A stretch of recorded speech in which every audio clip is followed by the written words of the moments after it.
pitch. He hits it to deep left center. Look out! Do you believe it? It's gone!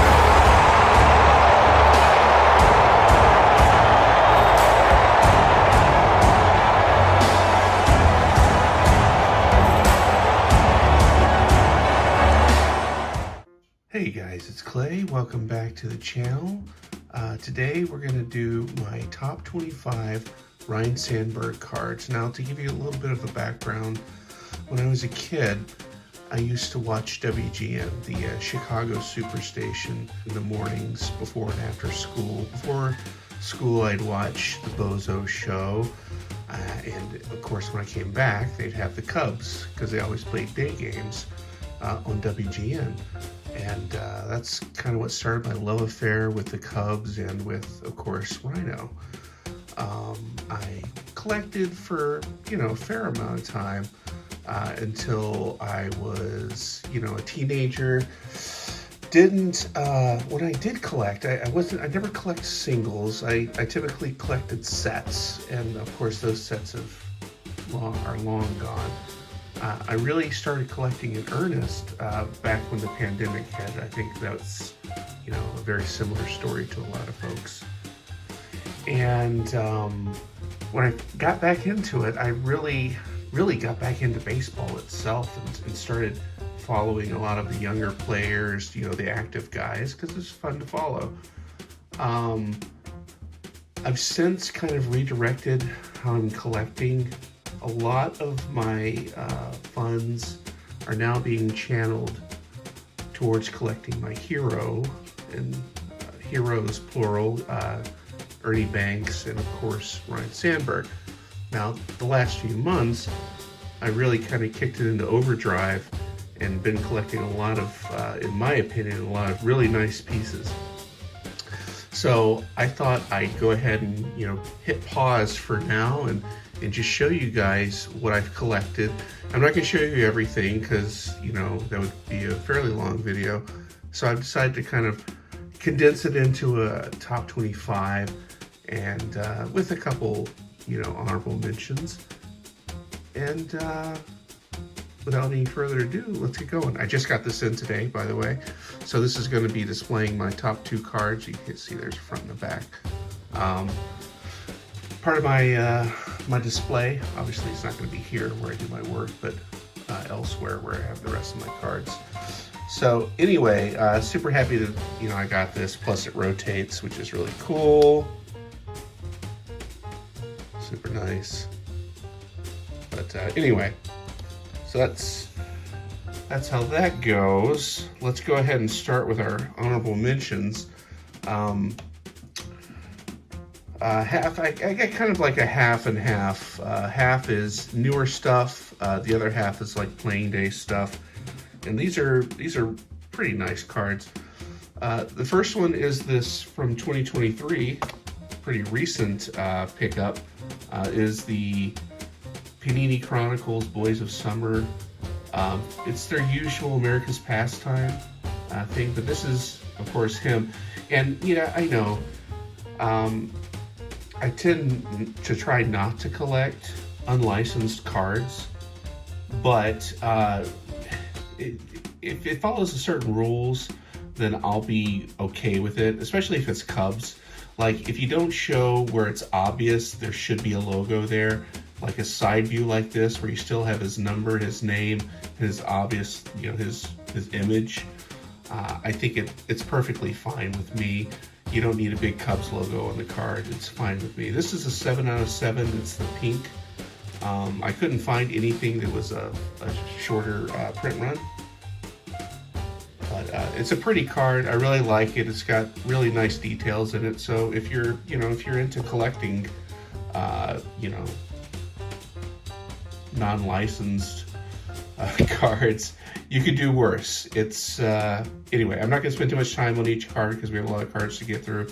But again, 2023 Chronicles, Boys of Summer, America's Pastime. Another honorable mention is, yet again, another Panini product.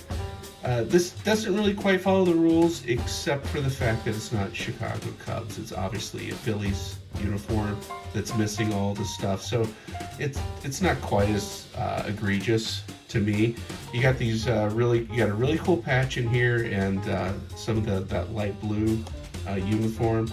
I really like this. I have another one that has the B from Sandberg. The guy I bought it from, we were debating whether it's the R or the B, but I'm convinced it's the B, so it's just gonna have to be that way. Sorry.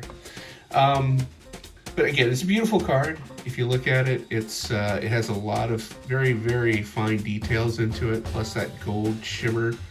I don't know if you'd call it refractor, more of a foil inlay. It's really a sweet card. And it's an honorable mention. Now, going way back in the Wayback Machine, we're going to 1982, and we have the Red Lobster rookie card. I actually bought a pack of the Red Lobster from 82. Spent about $100. All the cards had a pretty badly dinged up corner. You can't really see here, but I know that it's probably not worth it to grade it. It would most likely get a 7 or an 8, and it's pretty far off center on the back. It's not terribly noticeable, but you can see some of it's cut off right here.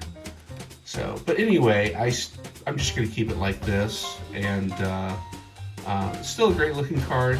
I'm so glad I have it, but it's an honorable mention. 1998, final year. So this is, if you're not familiar, Leaf Metal universe in the mid to late 90s. And probably into the 2000s, of course. You know, this is Sandberg's last year that he's playing year's product. They have Metal Universe where they, you know, do all these nice, fantastic things with the players. They put them in weird situations. This case, obviously, they're kind of on the nose. He's being pursued by looks like a very slow Ryno. But again, it's a foil-based card, not typically a chromium type card, but it's a good looking card, and definitely if you're a Sandberg collector, it's definitely a card you want to get. They come in these, I forget the name of the parallel. I'll probably put it somewhere down here. It's almost looks like the scope parallel that they put on cards nowadays for Panini cards. I forget, but anyway, that's like the super rare one that you can't find. And of course, I'm just so late to the table here, recollecting Ryno, that any possible way to get this is just not out there. But anyway, I still have this one, and I like it, and yeah, it's an honorable mention. Do like the throwback uni as well. Don't see him in that too much. And then my final honorable mention is not an expensive card, but in my opinion, it's one of his nicest looking cards I've ever seen. It's, again, Metal Universe, but this one's from 96. It's the Motherlode insert. It's the filigree and the design all around it. If I do this, you can tell. It's just a beautiful card. I forget who else they did Motherlode for. I know they did it for Griffey and some other of the bigger stars in 96. But again, beautiful card. Just missed my top 25, but my top 25 is just loaded with bangers. So I couldn't find a way to, you know, kind of shoehorn it in, unfortunately. But I love this card, and it's never leaving my possession. All right, getting into the top 25. Okay, number 25. Hopefully that fits on the, no, maybe not. We're gonna do this. I should have tested this beforehand. Maybe we're just gonna have to push this up some. Okay, so number 25 is, there it goes. Number 25 is this 2016 Topps Transcendent card. I like it for a couple reasons. Great picture of his. It's a 9.5 gem mint. Not crazy about Beckett slabs, but that's for another video. I love the auto. If you follow his auto, especially his modern auto, He has varying degrees of effort that he likes to put into it. I'd say this is kind of a moderate to well-efforted auto. He's got a big R, big S, and kind of a big final swooping G. He also put Hall of Fame on it. And another little tricky thing, you can't really see it here, but it's actually 19 out of 52. Now, of course, they numbered it to 52. My best guess is because, again, that's the first year of Topps, and then for it to be 19 out of 52, 1952, I just thought that was just a cool thing. So glad to have it. It's my number 25. We're moving on to number 24. Number 24 is one of the more recent pickups. It is a really cool one. So 5 Stars really picked up their game quite a bit the last couple years. Even 2023, their design has just been absolutely immaculate. This one's an orange. It's a 2 out of 5, I think. Yeah, 2 out of 5. It's just gorgeous with, again, just the attention to detail, all the inlay and all that stuff. Plus they gave a really cool place for the, the signee to sign. And of course it's one of his better autos. And this is 2022. Beautiful card, and it's number 24. Number 23 is a happy little mistake. I didn't even realize it. This is, again, 2023's, I think it's Series 2, but could very well be update. It's the All-Star insert, except this one's, of course, got the auto. This is gold variation, so it's numbered out of 25. But even cooler is that it's number 23 of 25.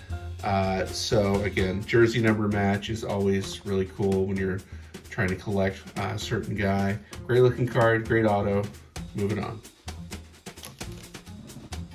Number 22 is a really cool one. So in case you don't know, the Archives, or Topps Archives, has a signature series every year, kind of early in the baseball season, where they basically have a retired one and then they have an active one. This is obviously the retired one from back in 2017.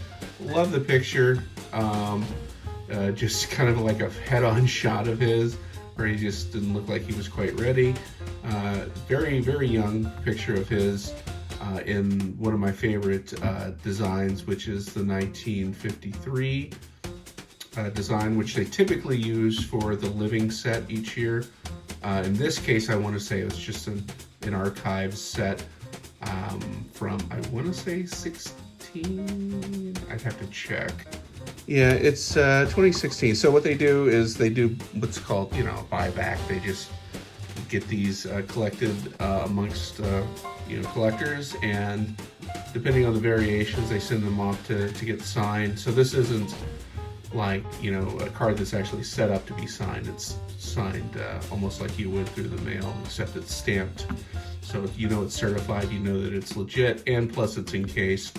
This one, this variation is 3 of 6, which again is pretty cool. Just really like this card. A big sloppy messy autograph, which I love. Big R, the big heart R that he does, and then the big S, and of course, like you see the whole Sandberg there, so that's really cool. Number 21 is my most recent pickup, and again, we're talking about unlicensed, but this thing is just cool, and I couldn't pass it up. I actually won it in an auction. This is the base. If you don't know Flawless, it's complicated how they actually number these cards. Like, he only had, let's say there's this base variation to 10, where it's basically the silver star and the silver kind of inlay there. And then there's just a green one, and then the gold, or I'm sorry, what do they do for Flawless? They do like a platinum color. It's kind of like a blue turquoise color, which is the 1 of 1 that I can't find. And there's the green one that right now is on eBay for like $300. It's really cool. It's got like a part of the, anyway, I'm getting off subject. This one's really cool because it's got a piece of the patch, plus it has a pinstripe in there. I just fell in love with it. Plus the design's really nice.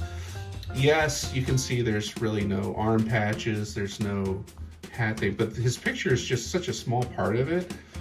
And the fact that you have actual memorabilia from his playing days, plus a really great auto, and it's just beautifully presented. I think it was a no-brainer. I was lucky to win it in the auction. So yeah, that's my number 21. Number 20 is from 21's definitive set. This is a great, just a great card. I love the swing. I love the green. It's green. It's to 10 for definitive. I guess is green is to 10, and they do defining seasons, kind of like Sterling does Sterling seasons. So 1984. That was his big year, right? That was not only the Sandberg game, but also the year he won his MVP, took the Cubs fairly, where they go at least to the, I want to say they went to the NL championship. They definitely went to the postseason, and he was definitely a big part of that, which is why he got the MVP that year. Could have won it a few more times, but that's a debate for another video. But again, beautiful card. Really like the auto. Again, great picture and great design. And again, great attention to detail. Beautiful card. That's my number 20. My number 19 is from Luminaries. I think it's my only Luminaries card that I have in my top 25, which, I'll do better next time. But I really like this one for a couple reasons. The auto's fine. But you don't get too many pictures or too many cards with him with a mustache. He's got a good Magnum PI vibe going there. Super sweet. Plus, the cutout actually has the pinstripe from the uniform in it. 2386, that's his hits. So again, for essentially a 14-year to 15-year career, that's really, really good. He was just a beast. So anyway, enough gushing over, Ryno. So that's my number 19. Number 18 is from 21 Diamond Icons. It's the red out of 5. Let me see if I can bring this in a little bit better. This one has, again, great detail. It has that kind of, I don't know if you call it like a kind of asphalt, kind of charcoal background with a silver auto. Again, he had to make it so it would fit, so it's not like the cleanest auto, but you can definitely tell it's him. It's got the larger R plus the big ol' S and the swooping G at the end. So, it's still a really decent auto. Number 3 out of 5, and just a beautifully designed card, as you can see. Yeah, they don't mess around with Diamond Icons, especially not in 21. They had some really good designs. All right, moving on to 17.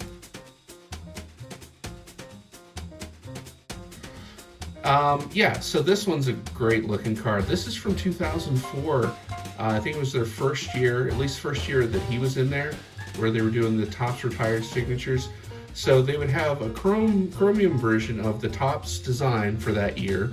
And then they'd have the retired guys. This was the year before he got inducted. Sign a certain amount. I think he did like 200 of these. And then there's also the refractor, which I can never find, of course.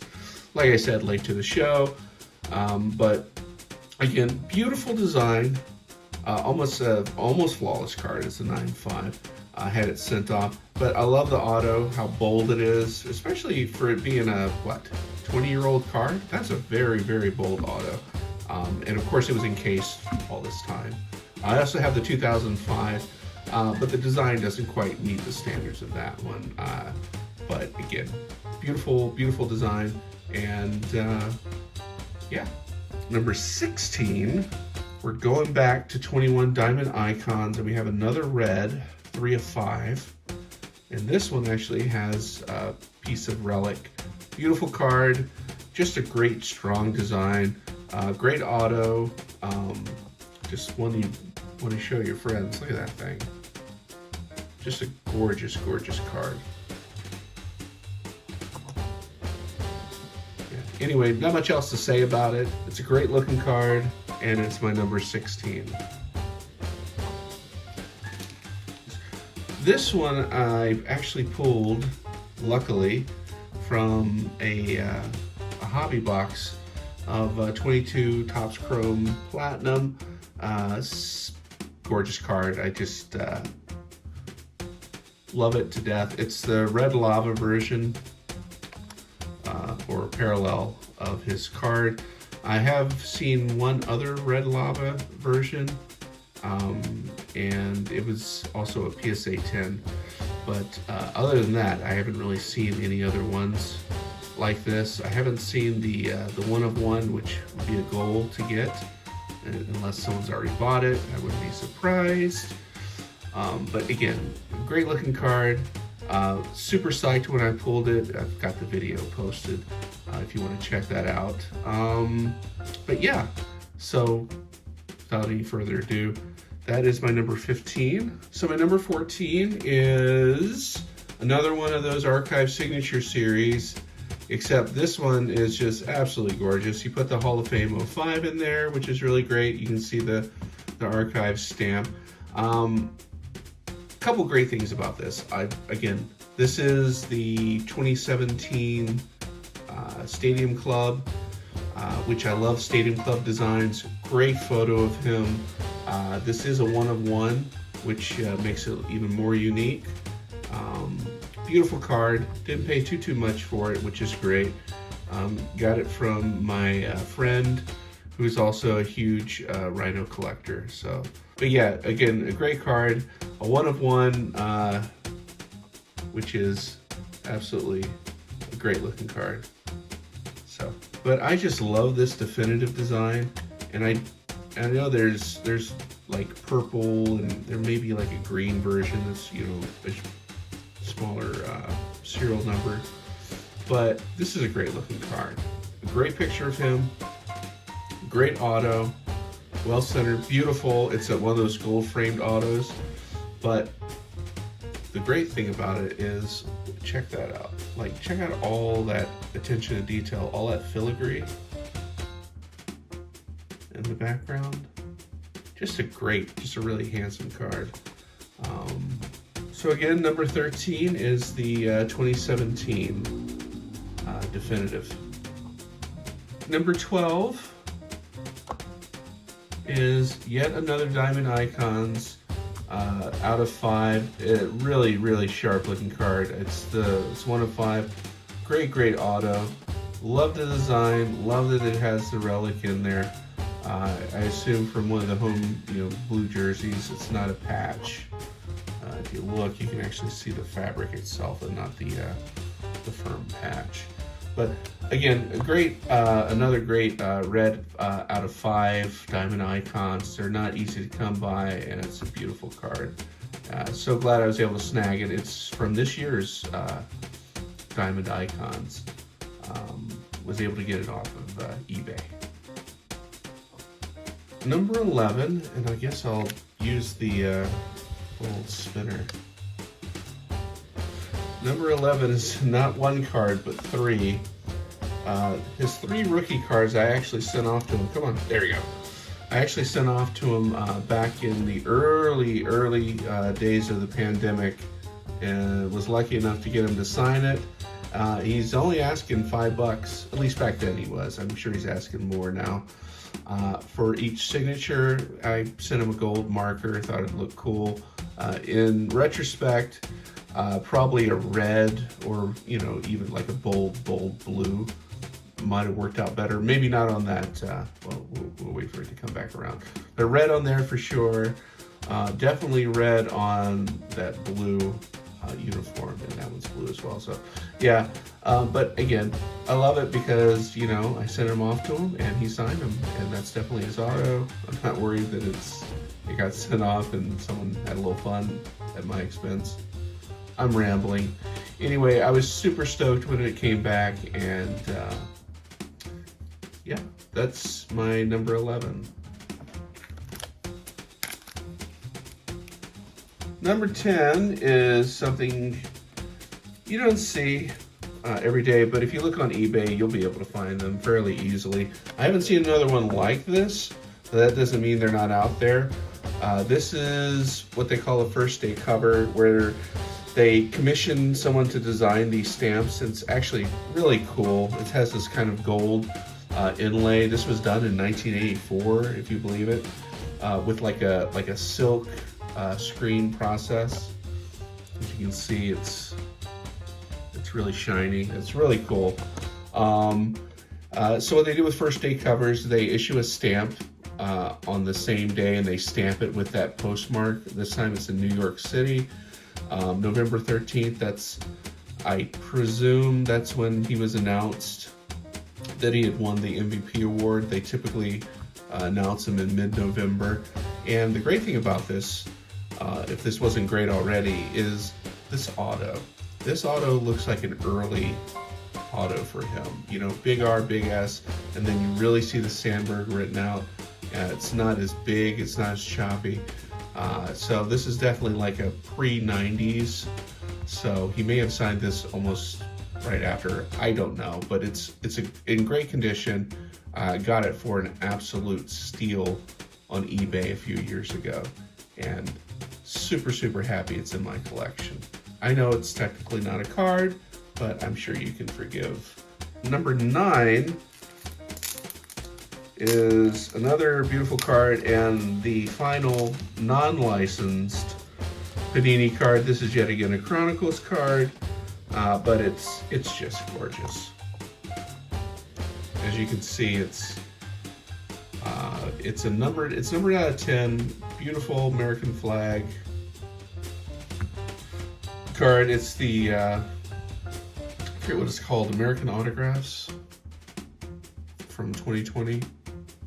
Yeah, I don't know. This is actually not from National Treasure. Oh yeah, it is from National Treasures. I think I called it Chronicles, but yeah, it's from National Treasures. Just an absolutely gorgeous card, and again, well placed. He's got the arm there. You can say, well, maybe the Cubs logo is obscured. His head's to the side, can't really see the C, so it's not so obvious. It's not glaring. It's not a distraction that it's unlicensed. It's just a beautiful flipping card, and I just, you know, I know it's not my most expensive one, but it's the one I like to look at. So that's how I was able to crack the top 10. But gorgeous card, love it. It's 2020, yeah. Number 8, let me make sure this actually fits in. Oh, I have to bring it in actually more. Anyway, that'll work. So this is the 2018 Brooklyn collection. If you don't know, every year it's only to like Topps, like the people who are part of the this exclusive Topps club. I'm forgetting the name of it. It's this is the red to 15. I've got the actual black to 10 coming in. It's just as nice. This is just a gorgeous card. If you don't see all these wonderful details, I love it when they really put a lot of effort into card design. And this is, I don't think this is the first year of Brooklyn collection, but man, this is just a really thoughtful design, beautifully presented, great card of his, great auto, great everything, and super glad it's in my collection. It's definitely a top 10 level card. I can't get enough of it. Number 7 is from, I think it's 2020 Sterling. Really nice card. It's beautiful. I love the red ink auto. And as you can tell, it's kind of a foil design. But again, another just really awesome relic they put in there of his bat. And it's a 2 out of 5. Gorgeous design.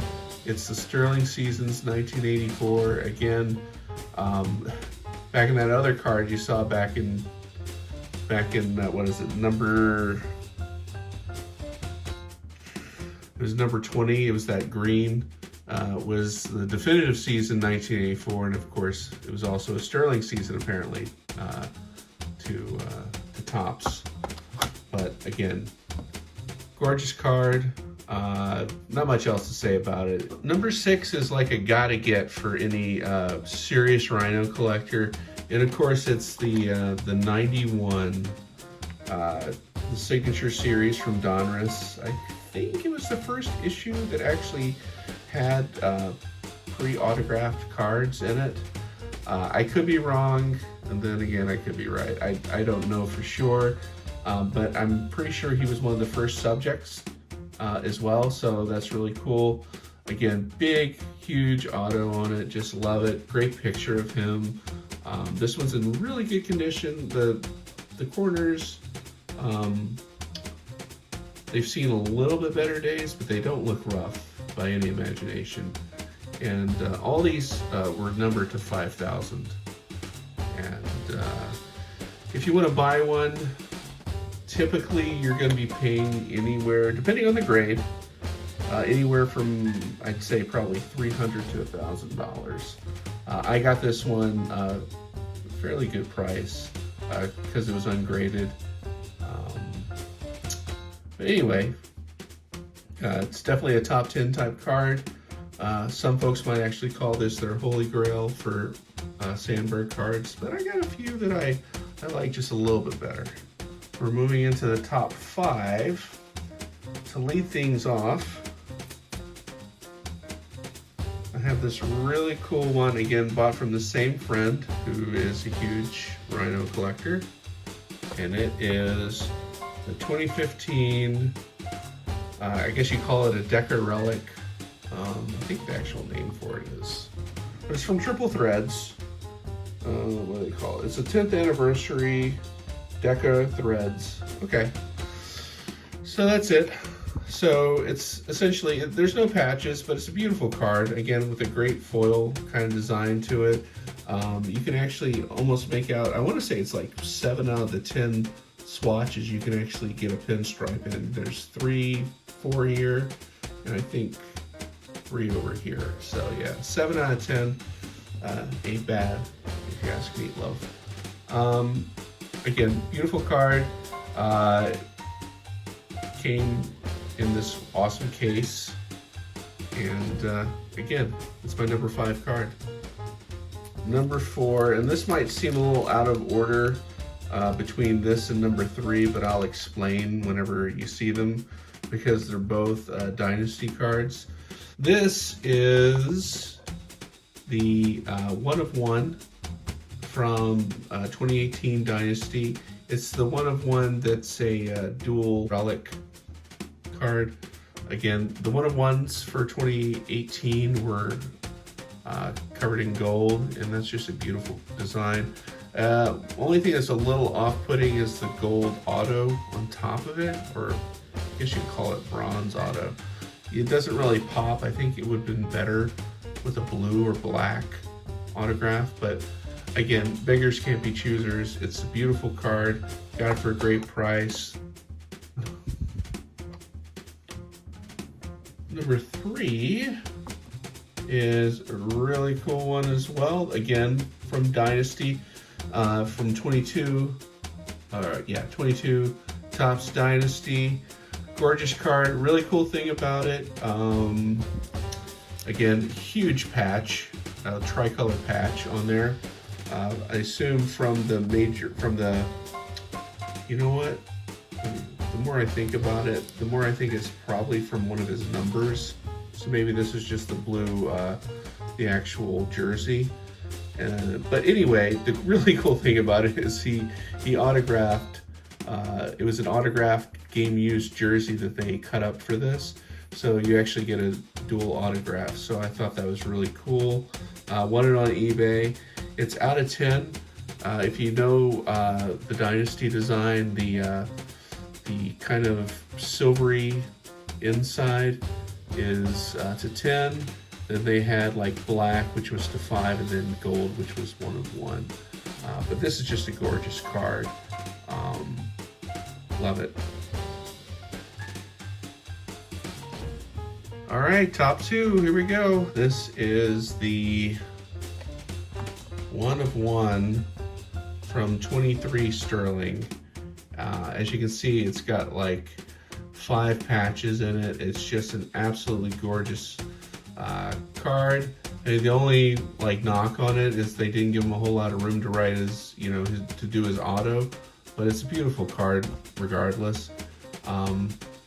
Sterling season 1985, yeah, he just, any year in the 1980s he had a Sterling season. But yeah, just again, you have to really appreciate design in this, and it's just a gorgeous design. They really took their time with it. Just absolutely beautiful card from Top Sterling 2023. My number one I bought on the same day. Just got it back earlier this week from authentication, and it is this one, the Bat Knob Relic, dual relic card from 2022 Triple Threads. Absolutely adore this card. I've been trying to work on getting it for the past few months. Glad I was finally able to strike a deal with the seller on eBay. Again, beautiful card. Super glad that I was able to actually get it. A lot of sleepless nights thinking about what I can do to send a really good offer that person's way.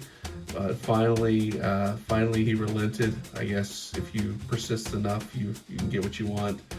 But again, gorgeous card.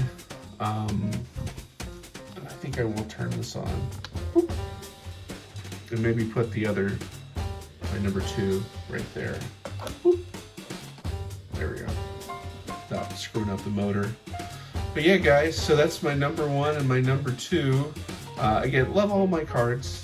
You know, you get to hear me for the past 20-something minutes just gush over these Sandberg cards. But really glad that I've put the time and the funds and the kind of sweat equity into, you know, really building this collection. Hope you guys find a player that you really adore the way I adore, you know, good old Ryno here. And of course, I wish him the best. I know that he's had some really sucky medical news, but I do know that his type of cancer is very survivable, and he's a tough guy, and he'll get through this. It just sucks that it has to happen to him. You know, such a good guy. But again, you know, been collecting his stuff for quite a while now, and just thought I'd share it with you guys. And thanks for watching, and I'll see you guys next time. Bye.